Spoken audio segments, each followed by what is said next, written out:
Hello, it's Fabian with you once again for another video tutorial on the Sick Bike Parts Shift Kit. Today we will be removing the White Industries heavy duty freewheel bearing from the pedal crank if you need to replace sprockets or if you need to replace the internal bearing within the system. A simple method that I use is to take a piece of threaded rod, nut on the end, take a small washer, another larger size washer, and a larger size washer again that can go up against the pedal crank arm. Slide that through.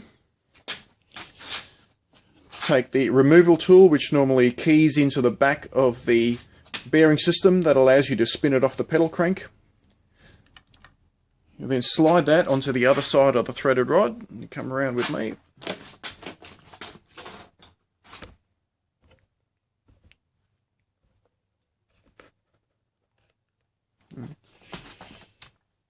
You will then take the key tool, you will slide it into the tabs that are provided on the bearing. And up a bit.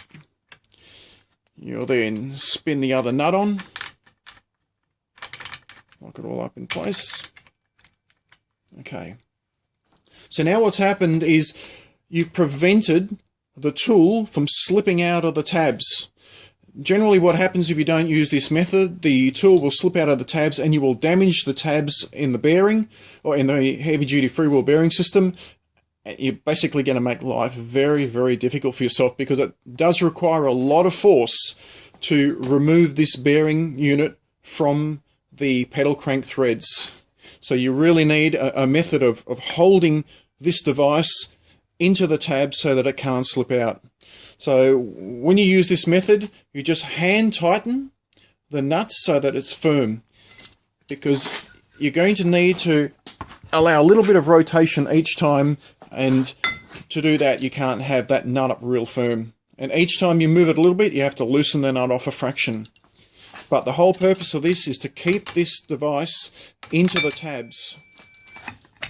Okay. So what you'll then do is take a shifter. You'll put the shifter in place.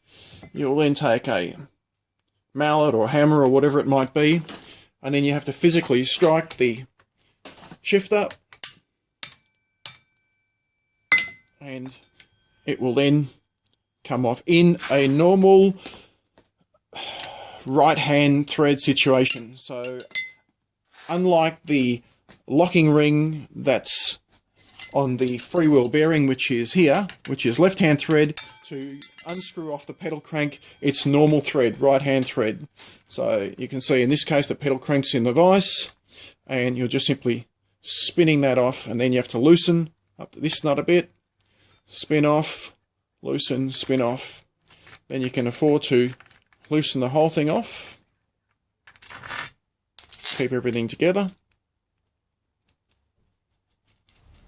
And so that's what your assembly looks like.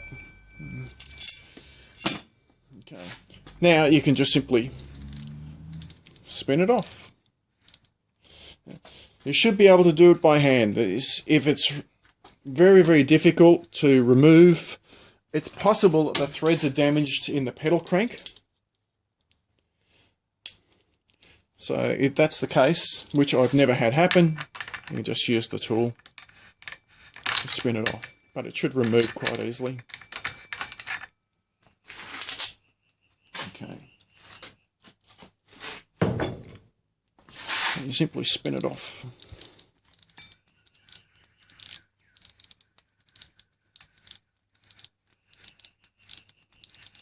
Off it comes.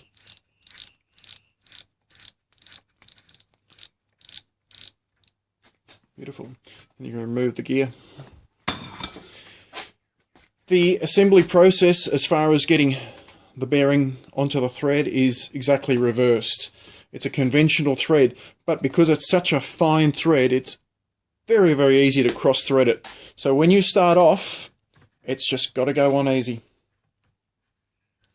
And it must go on with just finger pressure. If you try to put it on, let's say a third of a turn, and it jams up, and then you have to grab the tool.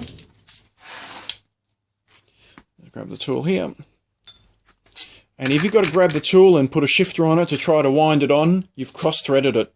It is absolutely important that the moment you get a little bit of pressure and it doesn't want to turn, back it off, pull the whole thing off and start all over again. It should just spin on quite easily. And because it's such a fine thread on the aluminium pedal crank, once you've started cross-threading it, that's the end of it. You've basically got to get a new pedal crank, because it doesn't matter what you do from there, it's almost impossible to try to put this freewheel bearing system on once you've partially damaged the thread on the pedal crank. Okay, so it should just spin on like that. Normally you would have the sprocket set on here, but for the purpose of the exercise I'm showing it without the sprocket set. And that's it, it's bottomed out. Job done. Hope that's been of help.